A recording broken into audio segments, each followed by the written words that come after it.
Hello दोस्तों, welcome to my channel MF online solution. तो आपका इस चैनल पर स्वागत है। अगर आप इस चैनल पर नए हैं तो चैनल को सब्सक्राइब करें ताकि आप सभी को पता है कि यूपी पॉलिटेक्निक की काउंसलिंग का अलॉटमेंट रिज़ल्ट आ चुका है। इसमें एक सबमिट विलिंगलीनेस वाला ऑप्शन दिया हुआ है जिसमें फ्लोटिंग एंड फ्रीजिंग का ऑप्शन है। तो आइए मैं आपको बताता हूँ फ्लोटिंग का क्या मतलब है।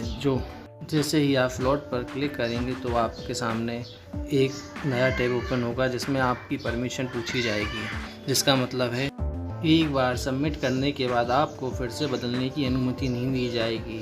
अगर आप फ्लोटेड या अपग्रेड कर देते हैं तो सीट आवंटन के आगे के दौर के लिए संस्थानों में सभी उच्च पसंदीदा विकल्पों के लिए उम्मीदवार की इच्छा पर विचार किया जाता है और उम्मीदवार प्रस्तावित सीट को स्वीकार करता है और इंगित करता है कि यदि बेहतर उच्चतर शैक्षणिक कार्यक्रम में प्रवेश किसी भी संस्थान में वरीयता की पेशकश की जाती है वे इसे स्वीकार करेंगे, अन्यथा वे वर्तमान में स्वीकृत शैक्षणिक कार्यक्रम को जारी रख सकेंगे। ऐसे उम्मीदवारों पर प्रवेश के बाद के दौर में विचार किया जाएगा।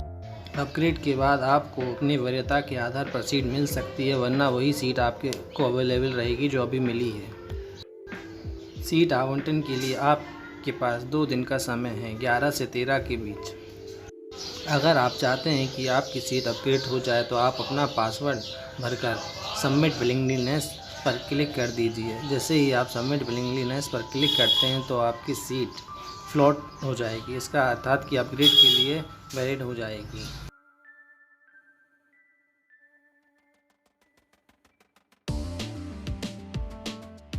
के बाद आपको 3000 रुपये पे सीट एक्सेप्टेंस फीस भरनी पड़ेगी, तभी आपका फ्लोट माना जाएगा। अन्यथा की स्थिति में आप काउंसलिंग के तीनों चरण से बाहर हो जाएंगे और किसी भी चरण में भाग नहीं ले पाएंगे। एक्सेप्टेंस फीस भरने के लिए आपको 11 से 13 तारीख तक का समय दिया गया है, जिसमें आप 3000 रुपये फीस भर के अपनी सीट को फाइनल कर सकते हैं। अगर अपग्रेड होती है तो अपग्रेड सीट आपको नेक्स्ट काउंसलिंग के अलॉटमेंट रिज़ल्ट में मिल जाएगी, अन्यथा जो सीट आपको अभी के अलॉटमेंट रिज़ल्ट में मिली है वो सीट ही आपकी मानी जाएगी। अगर आप अभी अपनी सीट से संतुष्ट हैं तो फ्रीज़ करके डॉक्यूमेंट वेरिफिकेशन सेंटर जाकर उसको जो भी उसकी फ़ीस है फ़ीस पे करके अपना एडमिशन कंफर्म करा सकते हैं। इसके बाद आप काउंसलिंग के किसी भी चरण में भाग नहीं ले पाएंगे। ये जल्दबाजी करके या साइबर कैफ़े से ना करके कुछ समय सोचकर ही आगे का निर्णय कीजिए।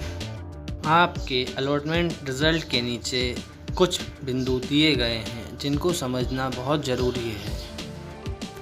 अगर आप फ्रीज कर चुके हैं तो आपको अपने डॉक्यूमेंट वेरिफिकेशन सेंटर जो भी आपने काउंसलिंग के समय चुना था वहां जाकर अपने डॉक्यूमेंट वेरिफिकेशन कराना होगा, जिसमें डॉक्यूमेंट की लिस्ट आपके अलॉटमेंट लेटर में दी हुई है।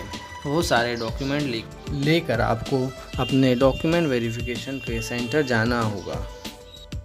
अगर आप अपनी अलॉटेड सीट को अपग्रेड कराना चाहते हैं तो फ्लोट कर सकते हैं,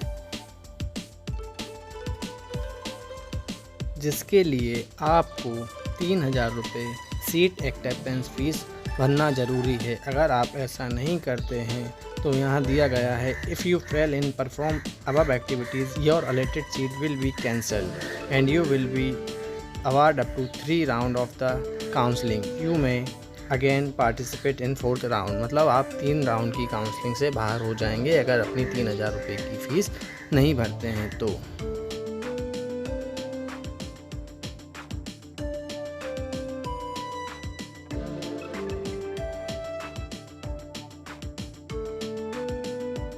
अपग्रेड करने के पश्चात आप पे सीट एक्सेप्टेंस फीस पर जाकर 3000 रुपये ऑनलाइन माध्यम से कर सकते हैं। यहाँ आपको पेमेंट ऑप्शन आ जाएगा।